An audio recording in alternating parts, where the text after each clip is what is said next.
अच्छा देखिए, विगत दिनों से कई बार कई एक क्षेत्रों में बेटियों की बड़ी चर्चा चल रही थी। भारत की बेटियां अलग अलग कीर्तिमान स्थापित कर रही थी, चाहे वो खेल जगत हो, सिनेमा जगत हो, या फिर रिंकू सिंह की तरह जो अभी हाल फिलहाल में आप लोगों को पता ही होगा क्रिकेटर बने हैं, और उनकी पत्नी के रूप में प्रिया, जी हां, जिस तरह से सांसद होकर एंगेजमेंट वाला कार्यक्रम किए हैं, तो बड़ी कम उम्र की सांसद वो रही हैं, उत्तर प्रदेश से चुनी गई। विगत चुनाव में तो राजनीति, खेल, फिल्म जगत में बेटियां कीर्तिमान स्थापित कर रही थीं और कर रही हैं। लेकिन इन बीचों में, इस बीच कुछ समय से बेटियों की एक और क्षेत्र में चर्चा हुई जा रही है। वो चर्चा बड़ी घातक, बड़ी खतरनाक है। पतियों को मारने में, काटने में, उनको ठिकाने लगाने में बेटियों ने कारनामा और कीर्तिमान स्थापित किया है विगत कुछ दिनों से। इन दिनों चर्चा में खूब इस समय चल रही हैं सोनम राजवंशी। आप लोगों को पता होगा सोनम राजवंशी जो विगत दिनों गाजीपुर, वाराणसी वाले एक हाईवे पे गाजीपुर में गिरफ्तार हुई हैं, और यहां पर जो है गिरफ्तार क्या हुई हैं, ये पहुंच के खुद ही गिरफ्तार सरेंडर की हैं एक तरह से। तो ये जो हुआ है कारनामा, ये जो हुई है बात, ये बहुत 9 जून को गिरफ्तारी हुई है। जबकि आप लोगों को बताना जरूरी है कि 11 मई को इनकी शादी हुई थी राजा रघुवंशी से, जो इंदौर के रहने वाले थे। अब आप लोगों को यह भी समझ में आ गया होगा कि इंदौर की ये भी रहने वाली थी सोनम। और 20 मई को ये अपने पति को हनीमून पैकेज पर लेकर जाती हैं मेघालय, शिलांग और सोरा के क्षेत्रों में, पहाड़ियों में, और डबल डेकर ब्रिज आदि पर घूमने फिरने का पूरा कॉन्सेप्ट बनाती हैं।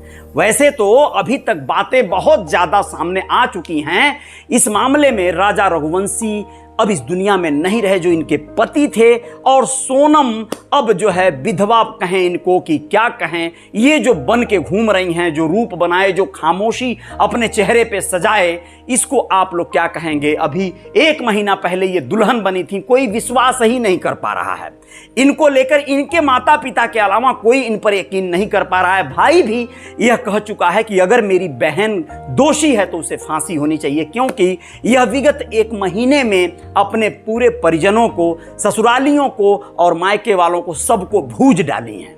अब इसमें इनका दोष कितना है, ये जब मुंह खोलेंगी तो कुछ पता चलेगा। अब आप लोग समझिए कि इसमें 4 वैसे तो और संदिग्ध लोग शामिल थे, यानी राजा रघुवंशी की हत्या में, ऐसा पुलिस का कहना है। 3 उनमें से गिरफ्तारी में आ चुके हैं, 1 फरार है, वो भी हो जाएगा। आप लोग बताएं कि इसमें राज कुशवाहा नाम का एक लौंडा था, जो कि इनके पिताजी के, बाबूजी के दुकान पे कार्य करता था, यानी इनके यहाँ नौकर था। 1-1.5 वर्ष से इनके यहाँ कार्य छोड़ चुका था ये। लेकिन जब राजा रघुवंशी की मौत होती है तो यह जो है सोनम के पिता के साथ दिखाई देता है, सोनम के पिता को सहारा देकर ले जाते हुए दिखाई देता है। क्योंकि आप लोगों को यह बता दें कि 2 जून को राजा रघुवंशी की शव जो है प्राप्त हुआ था शिलांग की उन गहरी खाइयों में। पुलिस वाले इतने आसानी से इस पर एक्शन नहीं लिए थे। सोनम के भाई और राजा रघुवंशी के भाई जैसे ही इन लोगों से संपर्क टूटा, लगभग 24 मई को, उसके बाद ये लोग शिलांग पहुंच गए थे मध्य प्रदेश, इंदौर से, और वहां पर जाकर पुलिस के दर ठोकरे खा रहे थे। पुलिस कुछ खास निष्क्रियता बरत रही थी, वहां की पुलिस कुछ एक्शन नहीं ले रही थी, बहुत लापरवाहियां हो रही थी। फिर इसमें हस्तक्षेप किया मोहन यादव मुख्यमंत्री मध्य प्रदेश ने, और शिलांग के मुख्यमंत्री से बातें किया। फिर आकर यहाँ पे पुलिस वाले थोड़ी हरकत में आए जब मामला हाई प्रोफाइल बनता दिखा। जी हां, अब आप लोग समझ सकते हैं कि इसमें जब एक्शन में आए तो तलाश जारी हुई। बारिश चूंकि वहां हो रही थी तो इस वजह से उसे ढूंढने में, या फिर जो भी रेकी जो ढूंढने में, 100 तलाशने में, या इन लोगों के सारे मामलात को पुख्ता निकालने में पुलिस को परेशानियां हो रही थी। लेकिन इन परेशानियों के बाद राजा रघुवंशी का शव तो मिल गया, जिसे बुरी तरह से काटा गया था, मारा गया था, लकड़ी काटने वाले दाव से मारा गया था, और उसे खाई में फेंक दिया गया था। लेकिन ये मोहतरमा गायब थी, यहां सोनम गायब थी। ये सोच रहे थे सब लोग, शिलांग वालों पर आरोप लग रहा था, कुछ लोग कह रहे थे इनका किडनैप करके बांग्लादेश कोई लेके चला गया है, इनके ही पिता कह रहे थे। तमाम तरह के आरोप प्रत्यारोप के बीच में अब जो है सामने आ गई बातें। 3 लोग गिरफ्तार हुए हैं, राज कुशवाहा, विशाल चौहान और एक कुर्मी है और एक उसमें लोध बहन चो पता नहीं वो कौन सा शोध करने पहुंच गया था। ये स्पष्ट हो चुका है कि ये लोग सुपारी किलर के तौर पे कार्य करने गए थे। यानी कहा जा रहा है कि सोनम ने खुद ही अपने पति की सुपारी देकर इन लोगों से ये कर्मकांड करवाया। अब सोचिए कि अगर सोनम को ये पसंद नहीं था, सोनम को ये अच्छा नहीं लग रहा था, तो क्या जरूरत थी शादी करने की? भैया मुंह फाड़ के कह देती। आज के जमाने में लड़कियां तो माँ बाप की एक सुन नहीं रही हैं, तो तुम अपनी ही सुना डालती। माँ बाप साले क्या है, उनकी औकात क्या है जो तुम्हारी बात नहीं मानते? अब क्या था जब तुम नहीं कही और शादी कर डाली? तुमको ये नहीं पसंद था, तुमको नहीं साथ रहना था, कोई और तुमको परेशानी थी तो उसी से कह डालती। तुम शादी के बाद जो है चली जाती छोड़ छाड़ के, जो तुमको करना था मुंह मराती। लेकिन ये कांड करना क्या जरूरी था? अभी भी संदेह सस्पेंस की कोई गुंजाइश तो है नहीं।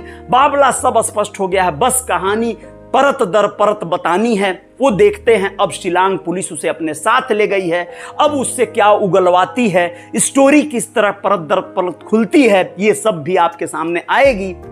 लेकिन अभी तक की स्टोरी यही है कि इसने ललकार कर उन लौंडों से, जिनको इसने पहले ही बुला रखा था, उस होटल के आसपास ही उनको भी कमरा दिलवा रखी थी, उन लोगों से लगातार संपर्क पे रहती थी। जहां भी घूमने ये कपल जाता था वहां का लोकेशन शेयर कर देती थी, वो लोग फॉलो करते थे। स्कूटी किराए पर लेकर राजा रघुवंशी, जो कि ट्रेवल्स का खुद कारोबार करता था, वहां 4 दिन के लिए स्कूटी किराए पे लिया।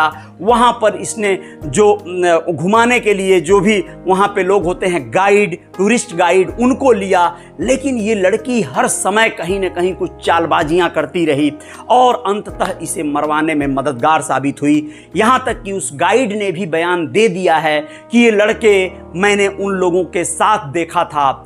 यानी वह कहीं ना कहीं किसी बहाने से जाकर राजा रघुवंशी से परिचित हो गए थे। वो लोग भी घूमने के बहाने के बन के आपस में हिंदी में बातें करते हुए आगे बढ़ रहे थे। यह बताया जा रहा है कि एकांत और सुनसान जगह देखकर सोनम ने ललकार कर कहा, मार डालो इसे, और इस तरह से उसे मौत के घाट उतार दिया गया।